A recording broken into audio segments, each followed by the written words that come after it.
Right, next phase I want to do is this stock. I've finished the barrels, cleaned and polished up the piston head, put the new oil seal on, put it all back together again. But in my own wisdom I wasn't happy with the barrel, so I stripped, degreased it, because I noticed on the underside of the barrel there's a dear little bit of that wasn't taking very well. So excuse me, I've still got this tickly cloth, so I decided to give it another couple of coats, which I've done. It's been curing overnight. It's now outside. Let it cure out there in the fresh air. And the amount of coats of varnish that there was on here is unbelievable. Now, this will make you laugh. Years ago, I don't know if you remember, but you used to be able to get nitromors in a bottle, clear glass bottle. Well, here's the revised version. Green in colour.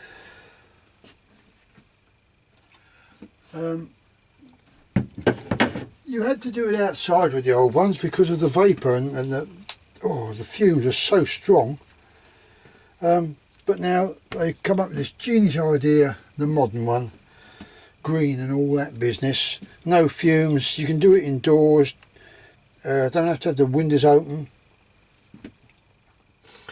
And the other one is this one that they do. This is like a white jelly, this one. I thought I'd try that. So got it from B&Q, both of them. So I thought, well, you couldn't beat the old pickle. That's what we used to call that nitromors, pickle. You put it on there and it'll bubble right up like, and you put a bit of put a brush on and it'll come up. Does a lovely job. But that modern one, absolute rubbish. So I went to this one, left that on overnight, and all I've done was I just scraped it all off. I've cleaned it off with thinners now. So bit of rubbing down, there's a few little dents, etc. So I took the bruising out of them. So now what I'm going to do is I'm going to give it a coat of walnut stain. Again, I use the old birch wood, can't beat it. I think I put about 6 coats on last time on one of the other stocks, and then when I finished doing that, let it cure, then I should put that on. That's the old birchwoods, true oil, good stuff that is. Oh, you put it on with your little finger and it spreads for ages. You don't want to put too much of that on, otherwise you'll get runs everywhere. It does run very easily, so you know, don't think that you're being too sparing with it. Oh, that's good, they all do that, don't they? I'm going to have to get a bit of polythene on that one now. That looks pants. Put that over there. Right, so here goes nothing.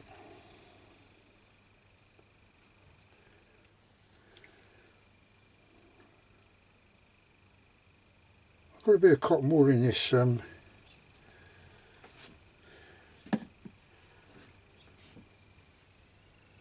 bit of cloth. Don't want to put too much on. I'll put some thinners on to once I rubbed it down with a very fine sandpaper. I don't put enough on there.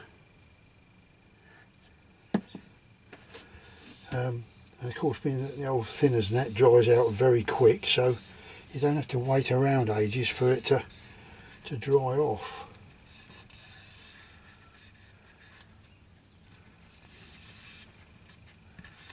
Don't know how many coats I'm going to put on here yet, but as I say, of course, soaking it up like a sponge. Gee, then that's thirsty.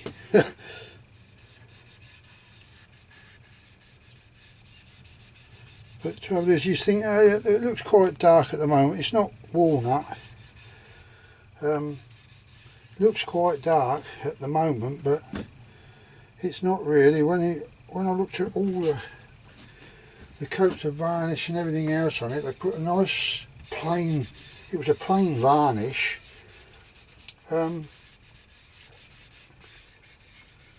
But that's all it was, just a plain varnish. I mean, well, even that, you can see some grain in there, you know. But this thing, by the time they finished putting all the coats of varnish over it, there's no grain effect at all. It was just oh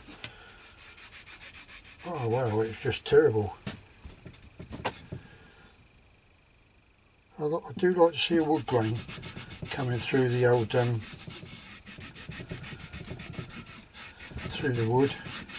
It just well, grandfather was a cabinet maker and he liked to see, he's done a lot of woodwork. Oh, fantastic work he could do. Sorry if I'm rabbiting on a bit, but I tend to do that. It's rather than I've watched some of these videos and they're doing this bit of work, this, that and the other. You might have some music in the background,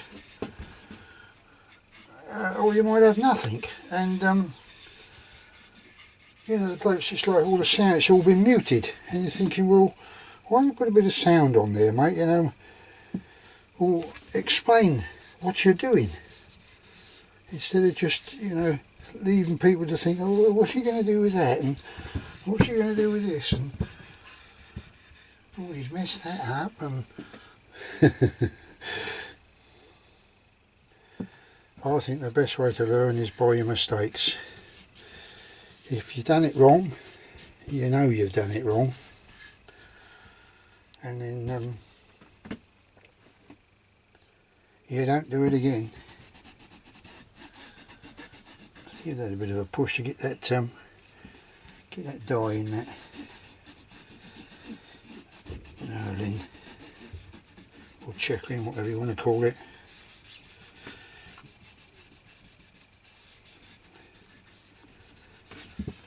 I mean, I don't want it too dark, but you're thinking, if you don't move that bottle, he's going to knock it over. Yeah, I know. So,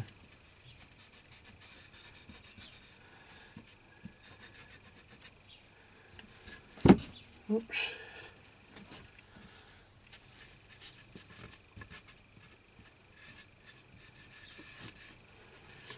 I haven't worried too much on the inside of this because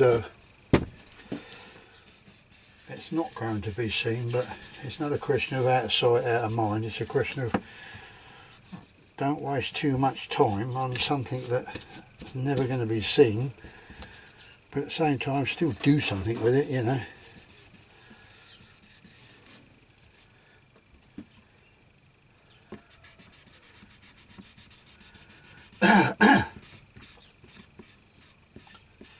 Do like working with wood though, but it's all the preparation. I mean, with that nitrogen ores there, I'm beginning to lose patience because just didn't seem to be getting nowhere.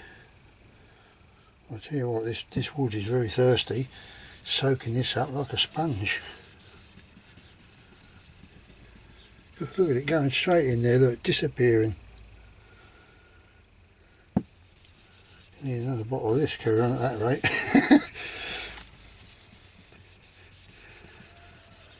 Well, finished doing this, I'll give it a chance to dry out, and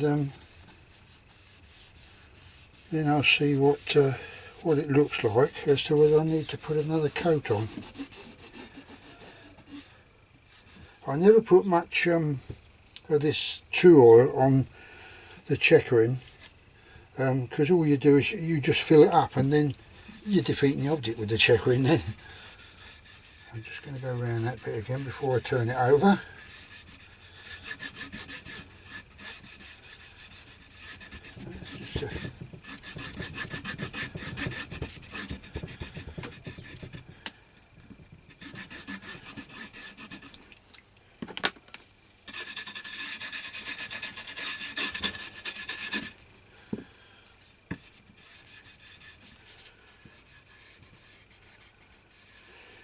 Yeah, not going to do too much of that. It's very thirsty. So the original, the new stock that my friend got for this, I wasn't going to modify it because when push come to shove I was trying to fit it. Apparently this bit here is different. It was too short. These bits here was down here somewhere, so of course it meant routing out either side of there. And I found out that it's a it was for a Mark 7 Air Sporter, and this is a Mark 2. So speaks for itself. It's not going to fit, is it? So without doing a bit of altering this and altering that, I don't like really, not a question of butchering stuff up, but you know, if there's one out there for the Mark II, buy that. But the chap's going to get all his money back for it apparently, because he phoned the supplier up and he give him the old, you know, verbal blah blah blah blah blah. Oh, I am sorry, I thought it was, you know, all right, well send it back to me and we'll refund you. Which was handy really, because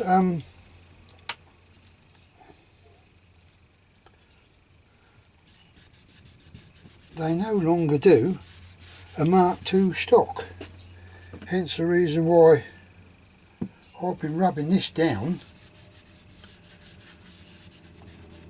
and completely renovating it. Case of having to. It's looking quite nice, I think, that colour there. But as I say, when it dries out, it'll come a bit lighter. So don't, you know, you don't want to be too much encouraged to think, oh, it's not very dark, I think I'll put a bit more on there. And then before you know where you are, you put too much on. So these bits here that do dry out very quick, so gives you an idea how dark that's going to be. Watch when you come over there, you want to blend it into the next one. Don't just stop on a solid bit, as you'll end up with a line running through there.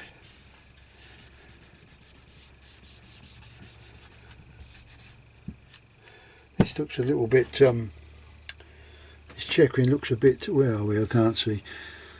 It looks a bit blotchy, but it's only where it's drying out. It's not a problem.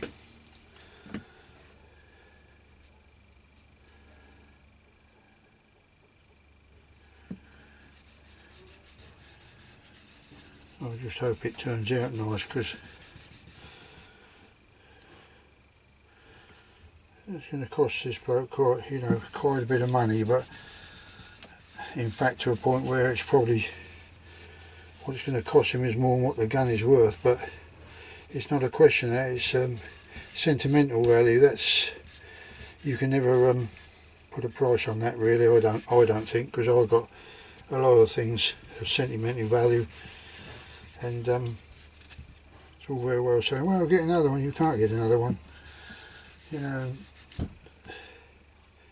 Material things doesn't mean a lot to some people, and yet to others it does. I mean, material things do mean a lot to me, and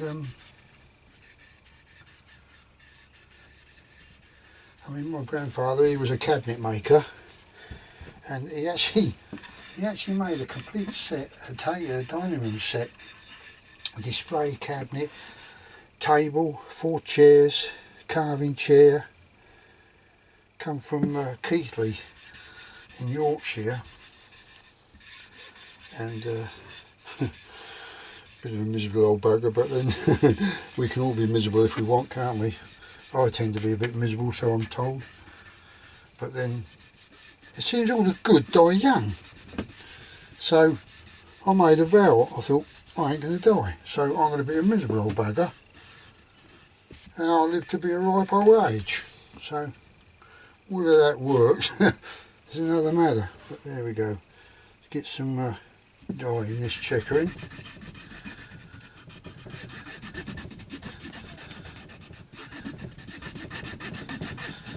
I have to push there to get that get in there.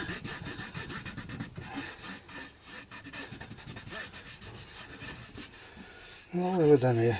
Have I done it all? I don't know.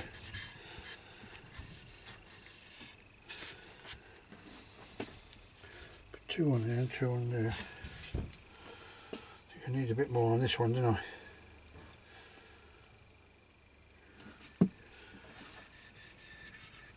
So it's, when it starts to go dark, it's not necessarily the dye it's doing it, it's the fact that, if you like, it's getting wet. So therefore, same as anything, you get a bit of wet wood, it looks quite dark, doesn't it? But when it dries out, it's quite light. So I don't know if I've done the checking on that. I don't think I did. Let's do it to be on the safe side. So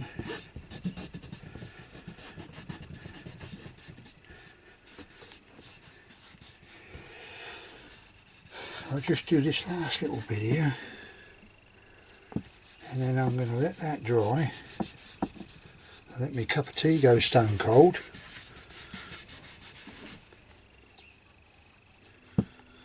Quick swig of that.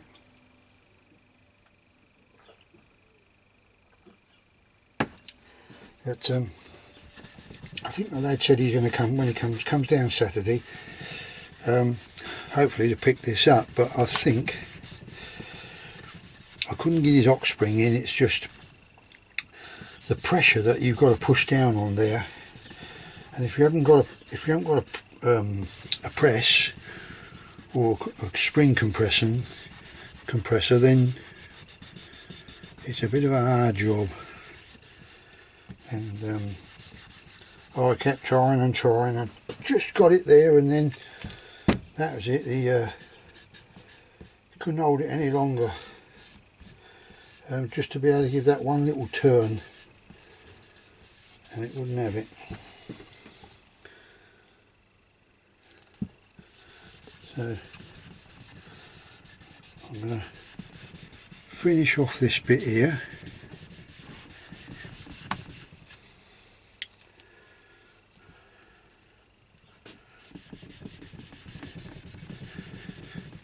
And let it dry off a bit and see what we got.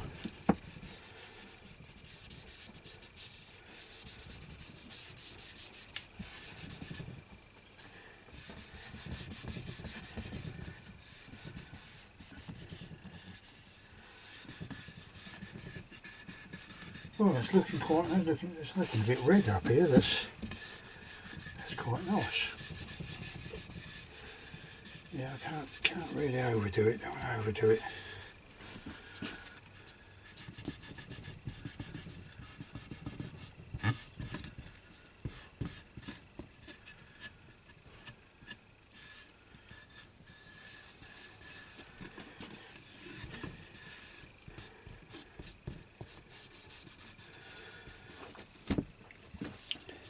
Get a bit on that comb. Want to make sure that comb's pretty well covered. Yeah, it's looking about right now. I think it's probably about 2 or 3 coats I've just put on there, haven't I, all in one hit, because it's so thirsty, isn't it?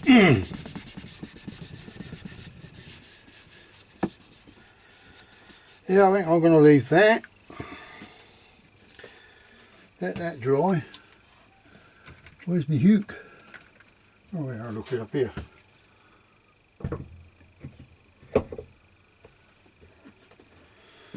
Let that go off for a bit. Put the lid on there. Go and get a bit of polythene for that. Right, can't do much now until that's dried off. What was I going to say? I'll probably give it another coat or two if it does need it, and if it doesn't, then I'll bring you on back to to do a bit of putting the oil on the stock. Catch you later.